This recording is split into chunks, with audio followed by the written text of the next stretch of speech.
Tadej Pogacar, Jonas Vingegaard, et c'est tout. Lequel de ces deux coureurs succédera au Slovène vainqueur en 2024 devant le Danois et le Belge Remco Evenepoel? Bonjour et bienvenue sur ce nouveau podcast qui va parler exclusivement de cyclisme sur route. C'est Mayol de la chaîne Culturia et c'est un plaisir de vous parler aujourd'hui. Et aujourd'hui, on se retrouve pour parler de cette 112e grande boucle et de la grande lutte qui dure maintenant depuis plus de 5 ans entre deux coureurs. Au sommaire de ce podcast, nous aurons comme d'habitude une rapide présentation des 21 étapes, un large aperçu des différents favoris pour les multiples classements et pour finir, mon avis personnel avec mon top 10 prévisionnel. Le Tour de France 2025 ne fera pas d'escapade au-delà de ses frontières cette année et son parcours sera intégralement tracé dans l'Hexagone, ce qui n'était pas arrivé depuis 2020. 11 régions et 34 départements seront visités pour un total de 3340 km et un peu plus de 52 500 mètres de dénivelé positif. Le point culminant de ce Tour 2025 sera le col de la Lauze, à plus de 2300 mètres, dans une escalade par son versant ouest pour la première fois de son histoire. La première étape connaîtra un départ de Lille Métropole, et le premier maillot jaune de cette 112e édition sera connu après 185 km dans les rues de Lille Métropole, où un sprinter lèvera vraisemblablement les bras. La deuxième étape entre Levain-Planck et Boulogne-sur-Mer fait 209 km et devrait être promise à un puncher avec les nombreuses côtes présentes dans le final, comme la côte du Haut-Pichot, 1,1 km à 9,4%, la côte de Saint-Étienne-au-Mont, 1 km à 10,6%, et la côte d'Outreau, 800 mètres à près de 9%. La troisième étape se courra entre Valenciennes et Dunkerque pour 178 km où un sprinter devrait avoir une nouvelle occasion de pouvoir jouer la gagne. La quatrième étape se jouera entre Amiens Métropole et Rouen pour 174 km et devrait être promise à un puncher avec les nombreuses côtes présentes dans le final comme la côte de Belbeuf, 1,3 km à 9,3%, la côte de Bon Secours, 900 mètres à plus de 7%, la côte de la Grand-Mare avec près de 2 km à 5%, et pour finir la rampe Saint-Hilaire avec 800 mètres à plus de 10%. La cinquième étape est un contre-la-montre relativement plat autour de Caen pour 33 km. Un certain rouleur belge devrait trouver le terrain à sa convenance pour avoir une possibilité de revêtir le maillot jaune pour la première fois de sa carrière. La sixième étape entre Bayeux et Vire-Normandie est une nouvelle fois une étape promise pour les punchers pour 201 km avec notamment la côte de Vaudry dans le final. La septième étape sera une énième possibilité pour les punchers entre Saint-Malo et Mur de Bretagne-Guerre-les-Dents pour 197 km avec 2 passages à Mur de Bretagne et ses 2 km à près de 7%. Ce sera peut-être l'occasion de revoir une victoire d'un certain Mathieu Van Der Poel, vainqueur sur ces mêmes pentes en 2021. La huitième étape est longue de 171 km entre Saint-Méan-le-Grand et Laval-Espace-Mayenne, où les sprinters devraient une nouvelle fois pouvoir se jouer la gagne. La neuvième étape est une nouvelle étape de transition entre Chinon et Châteauroux pour 174 km. Les sprinters devraient y trouver une quatrième possibilité déjà. La 10e étape est la première étape difficile de ce Tour de France, avec près de 4500 mètres de dénivelé positif entre Énezat et le Mont d'Or Puy de Sancy pour 165 km. Le col de la Croix Saint-Robert, avant les pentes finales à plus de 8%, seront les derniers juges de paix pour décider d'un futur vainqueur. Inutile de dire qu'une échappée a toutes ses chances d'aller au bout.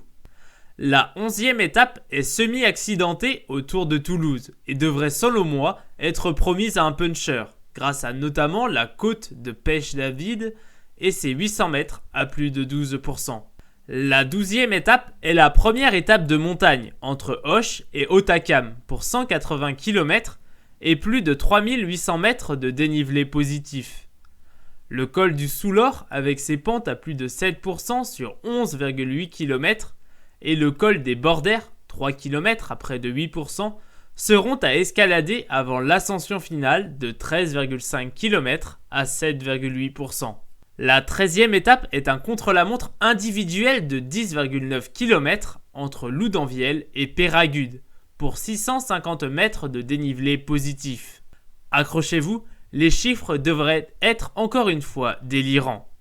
La 14e étape est une nouvelle étape de montagne entre Pau et Luchon-Super-Bagnères pour 182 km et près de 5000 mètres de dénivelé positif. Les coureurs devront escalader le col du Tourmalet, 19 km à plus de 7%, le col d'Aspin, 5 km à près de 8%, le col de Perresourde, 7 km à près de 8%, avant les dernières pentes à plus de 7% sur 12 km. Les grimpeurs devraient avoir leur mot à dire. La 15e étape est une étape de transition entre Muret et Carcassonne pour 169 km. Une échappée avec des punchers devrait réussir à piéger les sprinters grâce au pas du sang et le col de Fontbruno. La 16e étape est une étape de montagne entre Montpellier et le Mont Ventoux pour 171 km. Les coureurs auront comme seule difficulté la montée mythique du Ventoux avec près de 16 km de montée à 8,8%.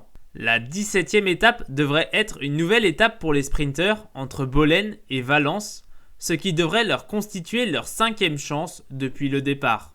La 18e étape est l'avant-dernière étape de montagne entre Vif et Courchevel-Col de la Lose pour 171 km et près de 5500 mètres de dénivelé positif. Les coureurs devront escalader le col du Glandon, 21,7 km à plus de 5%, le col de la Madeleine, 19 km à près de 8%, avant les pentes finales du col de la Lose et ses 26,4 km à 6,5%. La 19e étape est la dernière étape de montagne entre Albertville et La Plagne pour 130 km et 4500 mètres de dénivelé positif. Les coureurs devront escalader le col des Saisies, 13,7 km à plus de 6%, le col du Pré, 12,6 km à 7,7%, poursuivi par le Cormet de Roseland, près de 6 km à plus de 6%, avant les pentes finales vers La Plagne et ses 19 km à plus de 7%. La 20e étape devrait être une étape promise aux punchers entre Nantua et Pontarlier pour 184 km. Les sprinters devraient être mis en échec une nouvelle fois pour les rares survivants. La 21e étape devrait être la dernière occasion pour les punchers entre Mantes-la-Ville et Paris-Champs-Élysées pour 132 km, avec notamment 3 ascensions de la côte de la butte Montmartre. Une dernière occasion de pouvoir faire des différences. Du côté des favoris pour le classement général, nous pourrons assister au fameux duel entre Tadej Pogačar et Jonas Vingegaard. Le Slovène sera plutôt bien entouré avec le Britannique Adam Yates et son meilleur équipier, le Portugais Joao Almeida, vainqueur cette année de l'Itzulia Basque Country, du Tour de Romandie et du Tour de Suisse. Le Danois profitera cette année d'une véritable Dream Team avec à sa disposition 3 grimpeurs qui peuvent rivaliser avec le gratin mondial, avec Matteo Jorgensen, Sepp Kuss et le tout récent vainqueur du Tour d'Italie, Simon Yates. Sans oublier le facteur X, Wout van Aert. Dans une moindre mesure, on peut aussi citer le duo de Red Bull Bora-Hansgrohe, Florian Lipovits et Primož Roglič, ainsi que le 3e de l'année dernière, Remco Evenepoel. Si on descend encore d'un niveau dans les capacités à jouer le top 10, on peut ajouter Lenny Martinez ou Santiago Buitrago pour la Bahrain Victorious, Carlos Rodriguez pour Ineos Grenadiers, Matthias Chelmos pour Lidl Trek, Michael Storer pour Tudor, Ben O'Connor pour le team Jayco Alula, Enric Mas pour Movistar, Félix Gall pour Decathlon AG2R, Emmanuel Bourman pour Cofidis, Oscar Only pour le team Picnic PostNL ou encore Tobias Aland Johannessen pour Uno X. Du côté des favoris pour le maillot blanc de meilleur jeune, on peut citer Remco Evenepoel, Carlos Rodriguez, Florian Lipovits, Mathias Kelmoz, Lenny Martinez, Kevin Vauquelin ou encore Oscar Only. Du côté des favoris pour le maillot vert, il y a l'épouvantail Tadej Pogačar vu le parcours, mais du côté des sprinters, il y a du choix avec Tim Merlier pour Soudal Quickstep, Jonathan Milan pour Lidl Trek, Jasper Philipsen pour Alpecin-Deceuninck, Binyam Girmay pour Intermarché Wanty, Phil Baos pour Bahrain Victorious, Jordi Meeus pour Red Bull Bora Hansgrohe, Alberto Dainese pour Tudor, Dylan Groenewegen pour le team Jayco Alula, Brian Cocard pour Cofidis, Tobias Lund Andresen pour le team Picnic PostNL, Emilien Janière pour Total Energy, Arnaud Delis pour la Lotto, Pascal Ackermann pour Israel Premier Tech ou encore Søren Voejskold pour UnoX. Du côté du maillot à poids, de nombreux noms pourraient être sortis, mais Tadej Pogačar semble le grand favori cette fois-ci. En plus de tous les noms déjà cités, voici certains noms que je vois faire quelque chose. Ben Yili, Nelson Powles, Louis Barré, Quinn Simmons, Romain Grégoire, Mathieu Van Der Poel, Julian Alaphilippe, Marc Hirschi, Eddie Dunbar, Luc Plapp, Ivan Romeo, Pablo Castrillo, Bastien Tronchon, Alex Aramburu, Harold Terrada, Clément Champoussin, Lennert Van Edvelt ou encore Michael Woods. De mon côté, voici mon top 10 prévisionnel à un jour du départ de cette 112e grande boucle. En première position à Paris, je mettrai Jonas Vingegaard devant Tadej Pogačar et Remco Evenepoel. Primož Roglič et Florian Lipovic compléteraient le top 5, tandis que viendraient pêle-mêle Carlos Rodriguez, Joao Almeida, Enric Mas, Matteo Jorgensen et Félix Gall. Remco Evenepoel serait ainsi le maillot blanc, tandis que je vois bien Tadej Pogačar se consoler avec le maillot vert et le maillot à poids. Je m'attends donc à ce que Pogačar gagne une belle flopée d'étapes, entre 5 et 7, mais qu'il connaisse un gros jour sans pour que Vingegaard puisse le devancer à l'arrivée. On peut espérer une victoire française en échappée avec Kevin Vauquelin, Romain Grégoire ou Lenny Martinez, mais sûrement pas plus. J'espère qu'il n'y aura pas de grosses chutes aux conséquences désastreuses évidemment et un beau spectacle sportif jusqu'à Paris. C'est la fin de ce podcast, j'espère qu'il vous aura plu. N'hésitez pas à vous abonner, à liker ou à mettre un commentaire pour exprimer votre ressenti ou votre opinion. C'était un plaisir, à bientôt.